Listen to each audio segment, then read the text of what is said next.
دعوت قبول کرنے والے میں امیر و غریب کا فرق مت کر اور راہ دور ہونے کی وجہ سے دعوت رد نہ کر۔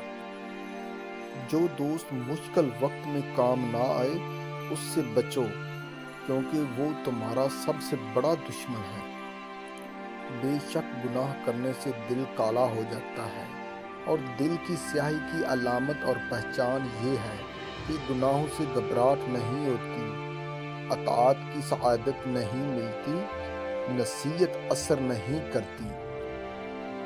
توقعات کی کہانی کا انجام صرف دکھ ہوتے ہیں۔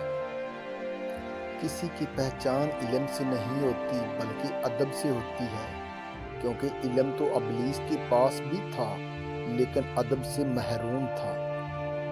امام غزالی کا فرمان ہے، جو غلطی کر نہیں سکتا وہ فرشتے ہیں، جو غلطی کر کے ڈٹ جائیں وہ شیطان ہے، اور جو غلطی کر کے فوراً توبہ کر لے وہ انسان ہے۔ سخت کلامی سے ریشم جیسے نرم دل بھی سخت ہو جاتے ہیں۔ اگر ہم سے غلطی ہو جائے تو ابلیس کی طرح دلیر نہیں ہونا چاہیے، بلکہ معافی مانگ لینی چاہیے، کیونکہ ہم ابن آدم ہیں، ابن ابلیس نہیں۔